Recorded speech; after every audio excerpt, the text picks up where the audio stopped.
Hey guys, welcome to another video. And आज हम बात करने वाले हैं जो फार्मूला वन की लास्ट ग्रांड प्री है, अबू धाबी ग्रांड प्री।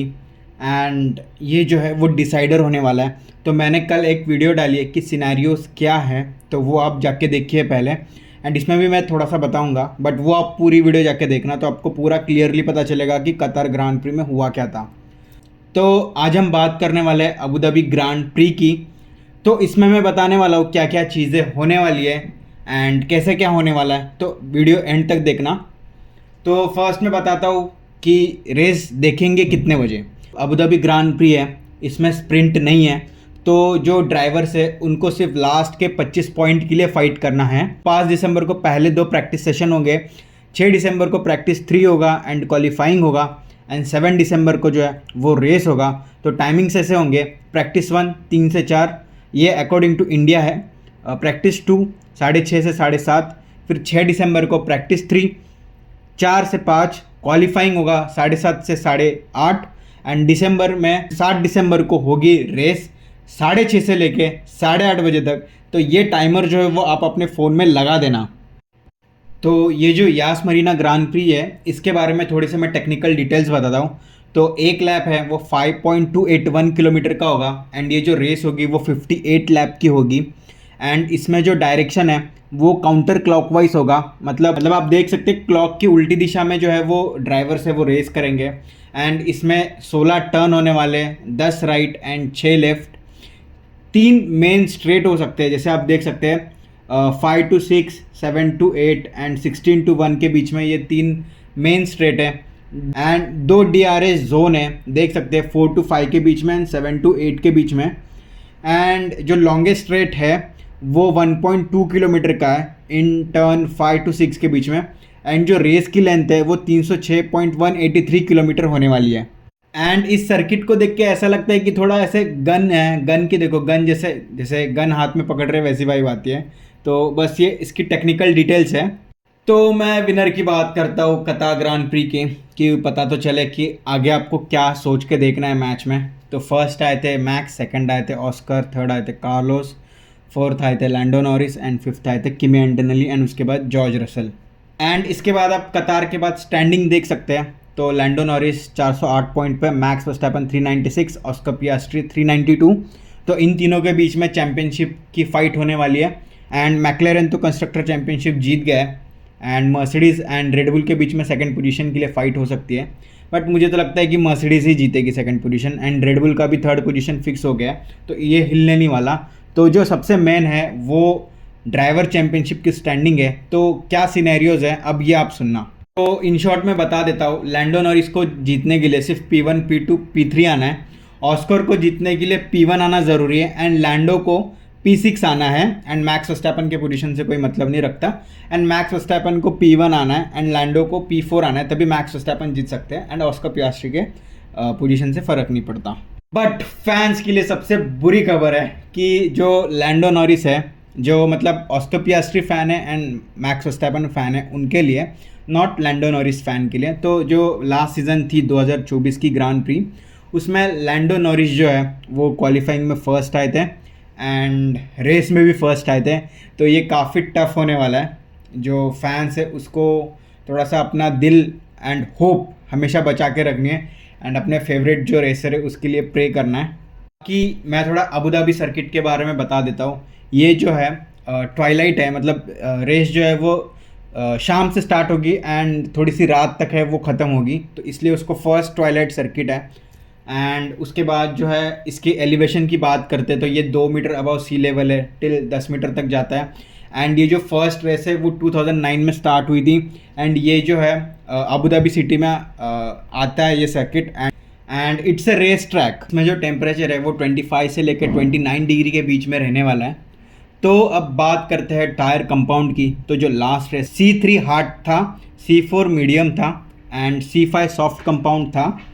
फिर मैं टायर स्ट्रेटेजी की बात करता हूँ, पिट स्ट्रेटेजी की बात करता हूँ।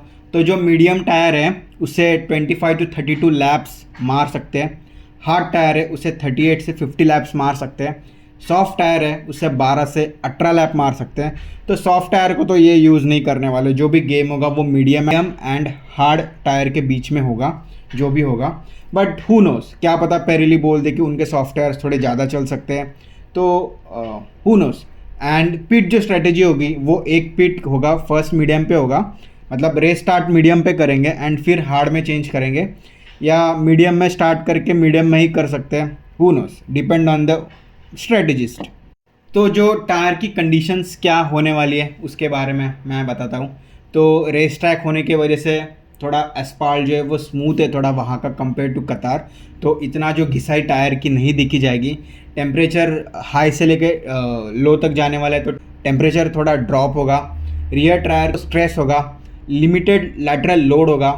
एंड ये क्या होगा, इसके लिए आप चैनल को सब्सक्राइब करना, बिकॉज ये F1 होने के बाद में यही सब छोटी छोटी चीज़ें टिल 2026 का Formula 1 स्टार्ट होने तक जो है वो आपको एक्सप्लेन करने वाला हूँ, तो आप चैनल सब्सक्राइब करना। फिर लिमिटेड लैटरल लोड होगा, फिर हेवी ब्रेकिंग जोन्स होंगे in turn 11, and tyre strategy होगी वो तो मैंने बताई है कि मीडियम से स्टार्ट करेंगे एंड फिर हार्ड की तरफ जाएंगे।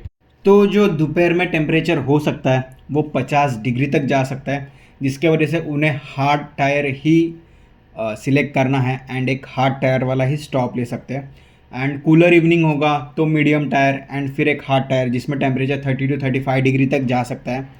High heat and sand dust होगा, तो डस्ट होने के वजह से ट्रैक जो है वो ज़्यादा स्लिपरी भी हो सकता है because of the dust. Challenges and advantages की क्या ही बात करूँ, क्योंकि ये अब मैटर नहीं करता, अब सिर्फ मैटर करता है कौन बनेगा world driver championship. And मैक्लेरन and Red Bull के स्टेक्स बहुत आए, एंड मैक्लेरन के रेडबुल से ज़्यादा स्टेक्स आए, क्योंकि अगर यहाँ पे आज मैक्लेरन हारती है तो ये शायद से F1 का सबसे बड़ा अपसेट होगा। बाकी लास्ट ईयर के कंपैरिजन में इस साल टीम और बेहतर ही करेगी, तो चैलेंजेस एंड एडवांटेजेस इतना मैटर नहीं करता, बल्कि स्टेक्स मैटर करते हैं कि किसका सबसे ज़्यादा जो है वो लॉस होगा। एंड अगर यहाँ पे मैक्लेरन हारती है तो मैक्लेरन का सबसे बड़ा लॉस है, एंड सबसे ज़्यादा फ़ायदा जो है वो रेडबुल को होने वाला है। बाकी मैं आपको बता देता हूँ कि टीम फेसिंग चैलेंजेस तो रेडबुल, मैक्लेरन एंड मिडफील्ड टीम्स हैं। तो इसके बाद बात करते हैं कि कार्स के साथ क्या कंडीशन हो सकती है। तो ट्रैक टेम्परेचर जो है वो चेंजेस होता रहेगा, फिर जो लॉन्ग स्ट्रेट है तो ब्रेकिंग भी बहुत ज़्यादा होगी, तो उसकी वजह से ओवर हीट होगा, तो उसकी वजह से ब्रेकिंग जो है वो अफेक्ट कर सकती है। टीम को downforce and braking stability के बीच में जो है वो बैलेंस करना पड़ेगा। ये क्या होता है इसके ऊपर भी वीडियो आएगी आफ्टर ये ग्रांड प्री ख़त्म होने के बाद, ताकि आप 2026 का ग्रांड प्री एकदम प्रो के लेवल में समझो एंड देखो। फिर एकदम हाई स्ट्रेट है एंड फिर एकदम हेयरपिन टर्न्स क्या होते हैं इसके ऊपर भी वीडियो आएगी, तो सब्सक्राइब करना, वो भी मैं बताने वाला हूँ। तो एकदम high speed and hairpin turn आएंगे, तो डाउन फोर्स एंड जो लोड्स है उसको भी मैनेज करना है। एंड फिर उसके बाद जो नॉर्मल है वही चीज़ होती है, बट मेन यही है, एरोडायनेमिक्स का बहुत ज़्यादा गेम होने वाला है इस ग्रांड प्री में। तो अब सीधा जंप करते हैं मेरी प्रेडिक्शंस में, एंड मेरी प्रेडिक्शंस के हिसाब से कौन जीतेगा। तो मुझे ऐसा लगता है कि McLaren performs better and Oscar Piastri Qatar में फॉर्म में थे, तो ऑस्कर पियास्ट्री जीत सकते हैं। एंड मुझे ऐसा लगता है कि लैंडो नॉरिस का स्टेक्स भी बहुत हाई है, तो वो भी जीत सकते हैं, वो भी पोडियम मार सकते हैं। बट मेरा प्रेडिक्शन यही है कि ऑस्कर जीतेंगे, फिर मैक्स जीतेंगे, फिर किमी एंटोनेली या जॉर्ज रसल जीत सकते हैं। बट क्या फ़ायदा अगर ऑस्कर फर्स्ट आते एंड लैंडो नॉरिस अगर 6 नहीं आते, तो सिनेरियोस तो आप जानते ही हो। तो यही है, मतलब मेरा प्रेडिक्शन, अब क्या बोलूँ, अब होप फॉर द बेस्ट है। एंड सबसे फास्टेस्ट पिट जो मुझे लगता है वो मैक्लेरन ही करेगी, एंड वो ऑस्कर पियास्ट्री के लिए ही जैसे लास्ट कतार ग्रांड प्री में हुआ था कि मैक्लेरन को 2.08 सेकंड का सबसे फास्टेस्ट था एंड 1.8 नहीं था, तो वो उनसे थोड़ा सा मिस्टेक हो गई थी, उन्होंने बाद में जाके करेक्ट करी। तो यही है अपना अबू धाबी का ग्रांड प्री। एंड हाँ, थोड़े अदर फैक्टर्स है, जैसे लो ह्यूमिडिटी होगी तो लेस वाटर एब्जॉर्प्शन होगा and more consistent tyre performance होगा, ये एक फैक्टर है जो हेल्प कर सकता है ड्राइवर्स को। एंड विंड भी है जो वो अफेक्ट करेगा, जैसे हाई स्पीड कॉर्नर्स में, ब्रेकिंग पॉइंट्स में एंड स्टेबिलिटी में इसमें विंड अफेक्ट कर सकता है, तो ये भी एक फैक्टर है, एक पॉजिटिव एंड एक नेगेटिव फैक्टर है। लेट्स सी क्या होता है, उस दिन का वेदर फोरकास्ट क्या कहता है। बाकी आप इस चैनल को सब्सक्राइब करना एंड 2026 में हम सब मिलके F1 जो है वो एकदम प्रो लेवल से देखने वाले हैं। तो सब्सक्राइब करना। मैं हर वीकेंड या वीक में एक या दो वीडियो छोटे छोटे टॉपिक्स को कवर करते हुए डालूंगा, ताकि आपसे कोई पॉइंट मिस ना हो एंड आप जो है वो इंजीनियरिंग से लेके सब कुछ एकदम अच्छे से समझो। तो फिलहाल के वीडियो के लिए बस इतना ही। तब तक के लिए बाय, टेक केयर एंड